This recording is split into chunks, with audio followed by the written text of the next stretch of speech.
Hello friends, please subscribe and ring the bell to participate in our health mission. Hello, मैं हूँ dietitian Krishna और आप देख रहे हैं आपका अपना health channel iCure। Keto diet आजकल मार्केट में वेट लॉस के लिए ये डाइट बहुत ही ज़्यादा फेमस है और कहा जाता है कि ये डाइट वेट लॉस करने का सबसे फास्ट तरीका है। तो चलिए आज इसी के बारे में बात करते हैं कि कीटो डाइट, उसका साइंस क्या है, उसको कैसे फॉलो करें और क्या सही में वो फास्टेस्ट वे है वेट लॉस करने के लिए। तो चलिए शुरू करते हैं, let's start.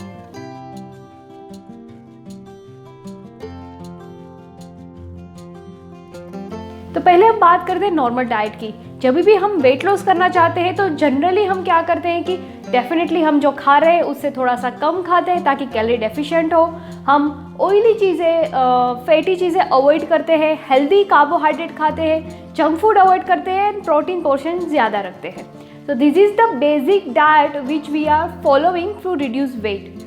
But keto diet इस डाइट से बहुत डिफरेंट है। कीटो डाइट का कैलकुलेशन काफ़ी अलग है। कीटो डाइट में most of the time energy का जो मेन सोर्स है वो होता है फैट। सो अगर हम कीटो डाइट की कैलकुलेशन देखें तो कीटो डाइट में 70% ऑफ योर टोटल एनर्जी आपको फैट में से लेनी है, 20 to 30% of your total energy आपको लेनी है प्रोटीन में से, एंड आपको सिर्फ 5% एनर्जी लेनी है कार्बोहाइड्रेट में से। यानी कि कीटो डाइट लो नहीं कहूँगी, सुपर लो कार्बोहाइड्रेट डाइट है। सो ये थी कीटो डाइट की कैलकुलेशन। जैसे कि ये सुपर लो कार्बोहाइड्रेट डाइट है तो पूरे दिन में आपको कितने ग्राम कार्बोहाइड्रेट खाना है? पूरे दिन में आपको सिर्फ 20 ग्राम कार्बोहाइड्रेट खाना है। यहाँ पे मैं एक एग्जांपल दूंगी कि एक एप्पल होता है, उसमें 10 ग्राम कार्बोहाइड्रेट रहते हैं। सो यू कैन इमेजिन कि कितना कम कार्बोहाइड्रेट खाना है। तो इसके पीछे इसका साइंस क्या है? What is the science behind the keto diet? Basically जब से ह्यूमन बीइंग पैदा होते हैं, हम छोटे होते हैं, तब से हम एनर्जी के सोर्स के लिए ग्लूकोज को ही यूज़ करते हैं। हम कुछ भी खाते हैं, मेनली कार्ब बेस्ड डाइट ही खाते हैं, वो कन्वर्ट होता है ग्लूकोज में और वही ग्लूकोज बॉडी के सारे cell as a energy use करते हैं। बट यहाँ पे कीटो डाइट में क्योंकि हम कार्बोहाइड्रेट बहुत कम खा रहे हैं, 20 ग्राम पर डे, सो बॉडी को ग्लूकोज नहीं मिलता। सो जब बॉडी को ग्लूकोज नहीं मिलता, एनर्जी का सोर्स नहीं मिलता, तो वो पहले स्विच होता है ग्लाइकोजन स्टोरेज पे।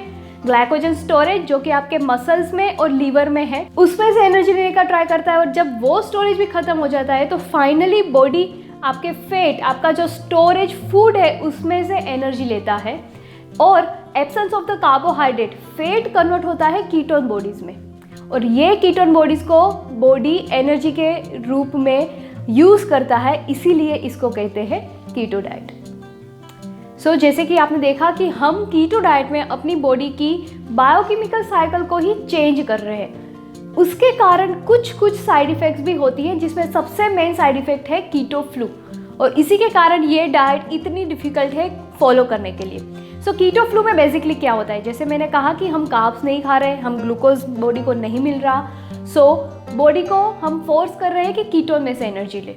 तो इस बायोलॉजिकल क्लॉक को स्विच होने में, इस बायोलॉजिकल साइकिल को स्विच होने में मिनिमम 4 to 5 डेज लगते हैं और तब आपको जो फेज से आप गुजरते हो इसको कहते हैं कीटो फ्लू।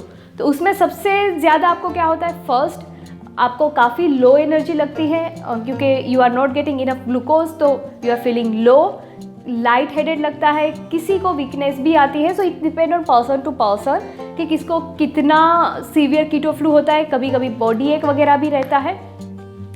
सेकंड, दूसरा जो सबसे बड़ा साइड इफेक्ट है कीटो डाइट का, वो है डाइजेशन प्रॉब्लम। यस, क्योंकि हम यहाँ पे कार्बोहाइड्रेट नहीं खा रहे, बहुत कम खा रहे हैं, तो इसी के कारण we are not getting enough fibre, we are not getting enough vitamin, minerals कि जो आपकी डाइजेस्टिव सिस्टम को ठीक रखे। इसके कारण सबसे बड़ा प्रॉब्लम कीटो डाइट में होता है वो है constipation. Yes, you may suffer from a severe constipation because of the lack of fibre. कभी कभी किसी केस में सीवियर एसिडिटी भी होती है, किसी को डायरिया भी हो जाता है अगर वो इतना ज़्यादा फैट और प्रोटीन नहीं डाइजेस्ट कर पाते। सो ये कुछ सिम्टम हैं कीटो फ्लू के, और कीटो डाइट जब आप स्टार्ट करते हो तब आप इस सारी चीज़ों से सफ़र करते हो। बट जैसे जैसे आप कीटो डाइट में आगे बढ़ते हो, मीन्स आफ्टर 5 डेज और 6 डेज, ये सारे सिम्टम हैं वो काफ़ी हद तक चले जाते हैं। सो अब बात करते हैं कि आप कीटो डाइट फॉलो कर रहे हो तो आपको क्या खाना है, क्या नहीं खाना है। तो सबसे पहले हम बात कर लेते हूँ नो में क्या नहीं खाना है। उसकी लिस्ट थोड़ी सी लंबी ही है। जैसे कि मैंने कहा कि it's a very very low carbohydrate diet, तो जिस भी फूड में थोड़ा सा भी कार्बोहाइड्रेट है वो फूड आपको अवॉइड करना है। यानी कि आप सारे सीरियल्स नहीं खा सकते, पल्सेस नहीं खा सकते, यानी दालें नहीं खा सकते, आप फ्रूट्स नहीं खा सकते, आप नट्स नहीं खा सकते, आप मिल्क नहीं पी सकते, आप कर्ड नहीं खा सकते।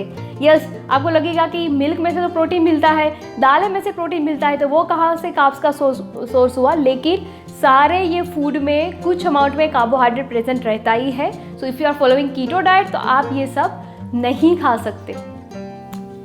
सो खा क्या सकते हैं? वेजिटेरियन एंड नॉन वेजिटेरियन लोगों के लिए अलग अलग ऑप्शन है। If you are non vegetarian तो डेफिनेटली कीटो डाइट थोड़ा सा आपके लिए इजी रहेगा, बिकॉज नॉन वेजिटेरियन में प्योर प्रोटीन सोर्स बहुत ज़्यादा है। जैसे कि you can eat chicken, fish, eggs, you can eat mutton, ये सारे प्योर प्रोटीन के सोर्स है, वो आप अपनी डाइट में ले सकते हो। बट रिमेंबर, आप कीटो डाइट कर रहे हो इसका मतलब ये नहीं कि you can have processed meat. आपको प्रोसेस्ड मीट तो अवॉइड ही करना है।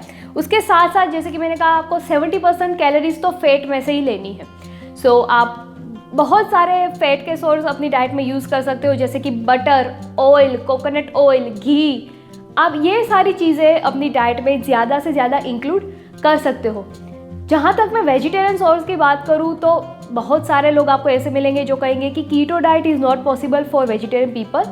काफ़ी हद तक ये थोड़ा बहुत सही है, लेकिन आप थोड़ा सा अपने आप को पुश करो तो वेजिटेरियन पीपल भी कीटो डाइट कर सकते हैं, because most of the vegetarian food में कार्ब्स प्रेजेंट रहते ही रहते हैं। तो यहाँ पे ऑप्शन काफ़ी लिमिटेड हो जाते हैं। मेनली जो वेजिटेरियन कीटो के डाइट के सोर्स है उसमें है पनीर, टोफू, कुछ अमाउंट में आप मशरूम खा सकते हो, आप कुछ अमाउंट में सोयाबीन खा सकते हो, एंड सारे फैट के सोर्स यानी कि घी, बटर, ऑयल, सब कुछ। तो ये हो गया दोनों protein source and fat source. अब बारी आती है कार्बोहाइड्रेट, यानी कि 5 ग्राम कार्बोहाइड्रेट जो आपको खाने हैं वो कहाँ से खाने हैं? वो कार्बोहाइड्रेट आपको खाने हैं सारे ग्रीन लीफी वेजिटेबल्स में। यहाँ पे याद रखें कि आप सारे वेजिटेबल्स कीटो डाइट में नहीं खा सकते। जो वेजिटेबल जिसमें थोड़े से भी कार्बोहाइड्रेट ज़्यादा है, जैसे कि कैप्सिकम या हम बताएं तो carrot, beet root, potatoes, you can not have those vegetables. आपको मेनली खाने हैं पालक, मेथी, कॉलीफ्लावर, ब्रोकोली, कैबेज। एवरेज बताओ तो जो वेजिटेबल्स जो ग्रीन लीफी है वो आप कीटो डाइट में खा सकते हो, वो भी काफ़ी लिमिटेड अमाउंट में, बिकॉज आपको 20 ग्राम कार्बोहाइड्रेट पर डे को क्रॉस नहीं करना है। तो ये था कीटो डाइट का साइंस। कीटो डाइट को किस तरह से फॉलो करना है, उसमें क्या खा सकते हो, क्या नहीं खा सकते, उसकी कैलकुलेशन क्या है। बट क्या सही में कीटो डाइट से स्पीड में वेट लॉस होता है? वो कितना हेल्दी है? कौन लोग उसको फॉलो कर सकते हैं, कौन लोग उसको फॉलो नहीं कर सकते हैं? ये सब कुछ मैं बताऊंगी अगले वीडियो में। अगर आपको ये वीडियो पसंद आया है तो लाइक कीजिए। अगर इसमें कुछ भी कन्फ्यूजन है तो मुझे कमेंट में बताइए, और ज़्यादा से ज़्यादा इस वीडियो को शेयर करें ताकि लोगों को भी कीटो डाइट के बारे में सच्ची जानकारी मिल सके। Thank you for watching I cure.